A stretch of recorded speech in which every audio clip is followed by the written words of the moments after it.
"If you loved me, you'd pay off my family's debts," my fiancée declared when her mask slipped. I walked away with the ring. That night, the harassment started. The day I asked Margaret to marry me was the happiest of my life. Her tearful yes, as I knelt on one knee at her favorite restaurant, felt like the beginning of everything. The diamond ring, 3 months of my salary, sparkles under the soft lighting as I slid it onto her finger. Her hands trembled. Mine did too. We celebrated with champagne, toasted forever, called our families with the news. I didn't know then that I'd just triggered a trap 3 years in the making. Looking back, I can see how carefully Margaret had crafted her persona, how meticulously she'd hidden her true nature. For 3 years, she'd been the perfect girlfriend, thrifty, understanding, seemingly content with simple dates and thoughtful gestures rather than expensive gifts. She'd never pressured me about money, never complained when I worked overtime saving for our future. It was all an act. The next morning started like a dream. Margaret insisted we visit her parents to share our happiness in person. I agreed without hesitation. Her family had always been warm to me, inviting me for Sunday dinners, including me in holiday celebrations. What I'd interpreted as friendliness had been careful calculation. I should have seen the signs. The way her father inventoried my possessions with his eyes whenever I visited. How her mother casually extracted information about my salary and savings through seemingly innocent questions. The siblings who joked about me being their meal ticket someday. But love blinds you to red flags, makes you color them rose instead. We arrived at her parents' modest 2-story home bearing pastries and coffee. Her mother hugged me, called me son for the first time. Her father clapped my shoulder with unusual enthusiasm. I didn't understand why the air felt different, heavier somehow. We gathered in their living room, the faded couch, the outdated television, the family photos covering every wall. It felt familiar. I thought it was safe. Then I noticed something strange. A bottle of expensive champagne chilling on the side table. New clothes on Margaret's siblings. Her mother wearing jewelry I'd never seen before. Small signs of anticipation, of celebration before our arrival. Like they'd been waiting for this moment, planning for it. Margaret's father cleared his throat after the initial congratulations died down. He shared a look with his wife, a practiced exchange. She nodded subtly, my stomach tightened. "Now that you're going to be part of the family, we should discuss expectations," he said, his tone rehearsed. Professional, nothing like his usual casual manner. I smiled, nodded, assumed he meant responsibilities, family gatherings, holiday rotations. He pulled out a folded piece of paper from his inside jacket pocket. Not just any paper. It looked formal, typed, with calculations in the margins. He smoothed it on the coffee table with the confidence of someone who'd rehearsed this moment many times. My eyes followed his movements. A detailed financial list, complete with payment schedules, interest calculations, projected dates. This wasn't spontaneous. This was meticulously planned. My throat went dry.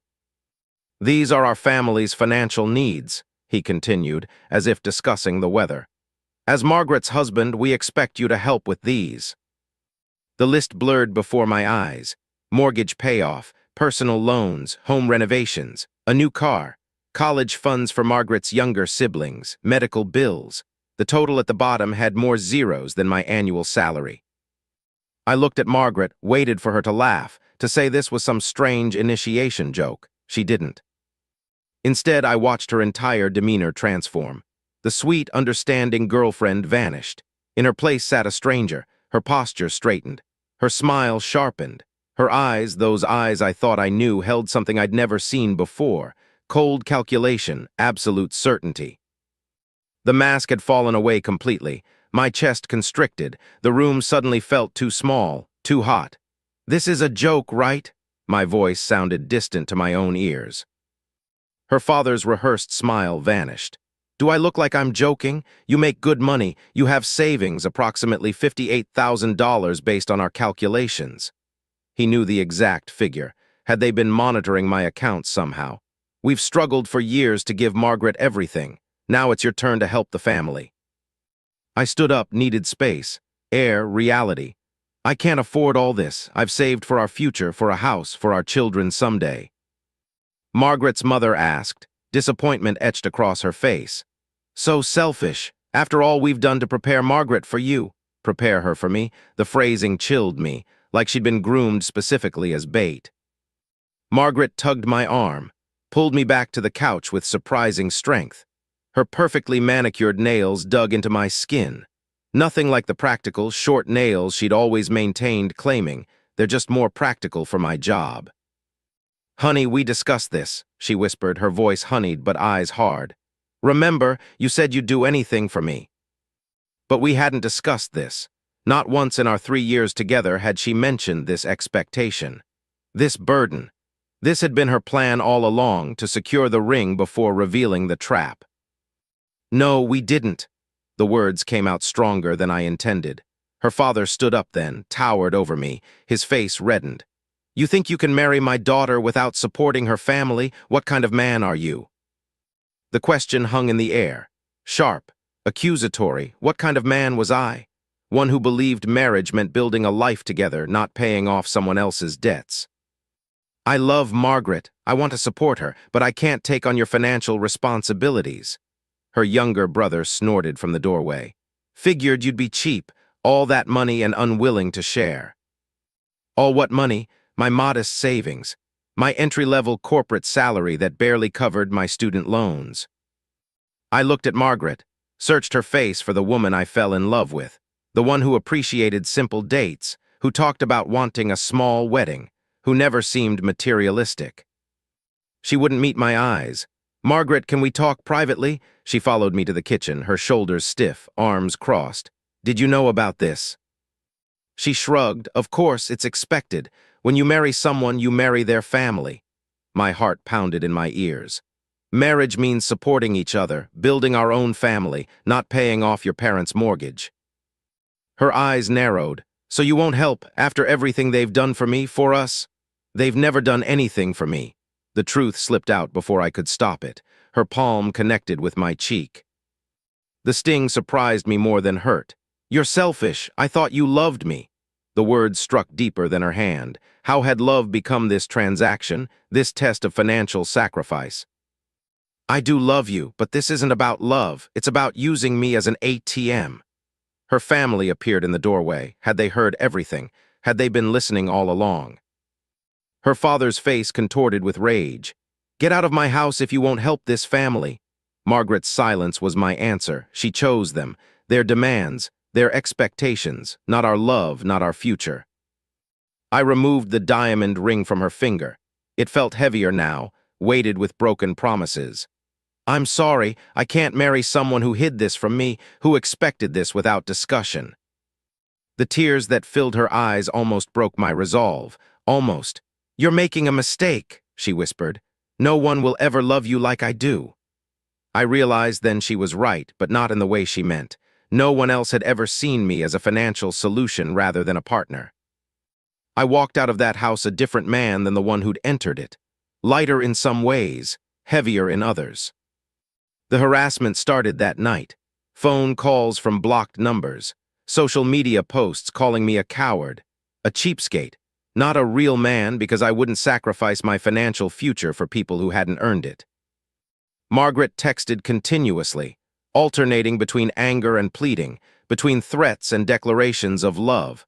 I blocked her number after the 100th message. 2 weeks later, she showed up at my apartment, pounded on the door until my neighbors threatened to call the police. Her eyes were bloodshot, her words slurred. "You owe us," she screamed through the door. "You promised forever." I hadn't opened the door, couldn't bear to see her like this, to be reminded of how thoroughly I'd misjudged her character. The next day, I consulted a lawyer about a restraining order, started apartment hunting in a different neighborhood, changed my phone number, ran from the life I thought I wanted. Her family's financial demand list surfaced at my workplace somehow. Whispers followed me in the break room, judgmental glances in meetings. I requested a transfer to our branch office across town, started over again. 6 months passed, the harassment faded. Life settled into a new normal. Then came the wedding invitation in my mailbox. Margaret's name embossed in gold on creamy cardstock. Marrying someone I'd never heard of. Someone with a last name I recognized from local business listings. Someone wealthy. A handwritten note fell from the envelope. Found someone who knows a man's responsibility. Thought you should see what you lost. I stared at it for a long time. Waited for the pain, the regret, the loss. It never came. Instead, I felt relief wash over me. Pure, uncomplicated relief. I'd escaped. Not just an unreasonable financial burden, but a life tied to people who measured love in dollar signs, who saw relationships as transactions, who would have bled me dry emotionally and financially without remorse. I shredded the invitation, tossed the pieces along with the final remnants of what I'd once felt for her. My phone buzzed with a text from someone I'd been seeing casually, someone who insisted on splitting the bill on our first date, who valued independence alongside partnership, who talked about building something together, not taking what already existed. We were meeting for coffee, nothing serious yet, just potential, honest potential. I glanced around my new apartment before leaving, smaller than my last place, further from work, but mine, safe. The engagement ring sat in my dresser drawer. The diamond caught light when I opened it. A reminder of the price I almost paid for someone else's version of forever. Someday I'd sell it, or reset it for someone who understood that love isn't a financial transaction. That marriage isn't a business merger. That forever shouldn't come with a price tag.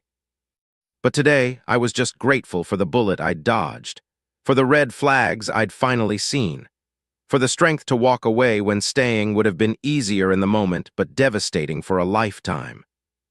To everyone facing that moment of clarity when the person you love reveals themselves to be someone you don't recognize, trust that revelation. No matter how painful, love shouldn't cost you your future, your dignity, your sense of self. Real love builds. It doesn't drain. Real love supports. It doesn't demand. Real love sees you as a partner, not a solution to financial problems. I carry these truths with me now. Hold them close when doubt creeps in during lonely moments, because some prices are too high even for forever. My phone rang at 3 a.m. 6 months later. I grabbed it instinctively, eyes still closed. "Hello?" My voice rasped with sleep, silence, then a small sob. I knew immediately, my body tensed. "Margaret, I made a mistake," her words slurred together.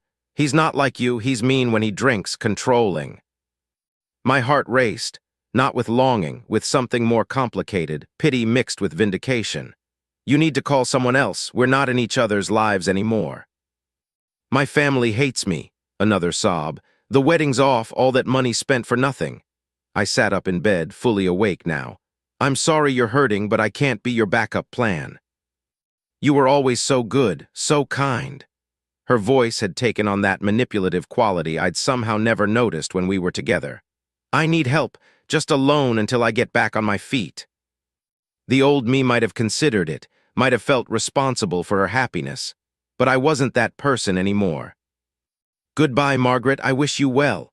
I ended the call, blocked her new number. Lay awake staring at the ceiling, not because I regretted my decision, but because I was grateful for how far I'd come, how clearly I could see now. Sometimes the things that hurt us most, the rejections, the betrayals, the painful endings, are actually saving us from something worse. Something like waking up 10 years later, financially drained and emotionally exhausted, trapped in a life you never wanted with people who see you as a resource rather than a human being. The next morning, I deleted the voicemail she'd left after I hung up. Didn't even listen to it. Some chapters need to remain closed. The woman I was now dating, Emily, noticed my distraction over breakfast. "Rough night?" she asked, pushing a cup of coffee toward me. I considered lying, making up an excuse about work stress or insomnia. Instead, I told her the truth, about Margaret's call, about our history, about the family who'd seen me as nothing more than a financial solution. Emily listened without interrupting, her expression thoughtful rather than jealous or worried. When I finished, she reached for my hand across the table. "Thank you for telling me, for trusting me with that." Such a simple response, but it contained everything I needed to hear. Trust, understanding, acknowledgement without drama. We finished breakfast talking about other things, weekend plans, a movie we wanted to see, normal everyday topics. But something had shifted, deepened. Some relationships break us, teach us what love isn't. Others help rebuild us, show us what love could be. I was learning to recognize the difference, and that perhaps was worth everything I'd been through. Emily and I moved in together that same month. Combined furniture, kitchen utensils, books. We created a budget together, discussed financial goals, shared dreams about travel and career and whether we wanted children someday. Conversations that flowed naturally, without manipulation or hidden expectations. One evening, her parents invited us for dinner. Nice people who treated me with respect, who asked about my job with genuine interest rather than calculating what it might provide them. Her father pulled me aside while Emily helped her mother with dessert. "She seems happy with you," he said simply. "I'm happy with her too," he nodded. Consider his next words carefully. "That's all we want for her. Not money or status or any of those things. Just someone who treats her well and makes her happy." The contrast with Margaret's family struck me forcefully. How different this man was from the one who'd presented me with a financial demand list. "I appreciate that," I replied, meant it. What a gift it was, to be valued for how I treated someone, not what I could provide materially. Later that night, Emily and I walked through our neighborhood, the summer air warm against our skin, our hands linked comfortably between us. "I have something to ask you," I said, heart quickening. She looked at me, waited. "Would you be open to meeting with a financial advisor together to talk about our long-term plans, joint accounts versus separate, retirement savings?" Not the most romantic question. Not one I would have asked Margaret, who would have seen it as an opportunity to access my savings rather than build something together. Emily smiled. "I'd like that. It's important to be on the same page about money." Such a simple response, but it meant everything. Financial compatibility, transparency, partnership. I squeezed her hand, felt gratitude wash over me. Sometimes the best things in life come after the worst, after the heartbreak and disappointment, after learning hard lessons about what you don't want. I'd almost married someone who saw me as a wallet rather than a partner, who'd hidden her true expectations until she thought she had me locked in.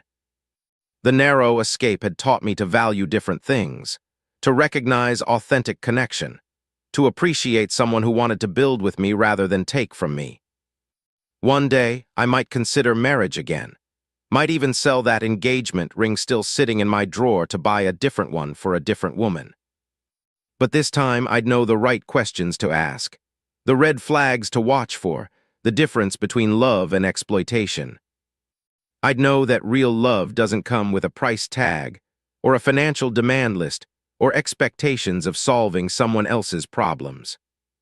Real love is a partnership, equal investment, mutual support, and sometimes you have to lose what you thought you wanted to find what you actually need.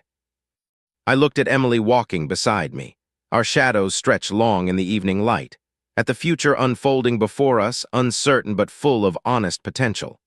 For the first time since that day in Margaret's parents' living room, I felt completely at peace with how things had turned out. Not because everything was perfect, but because everything was real.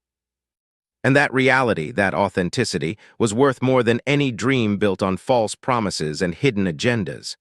To everyone still looking for their person, don't settle for someone who sees you as a solution to their problems rather than a partner in life. You're worth more than that. We all are.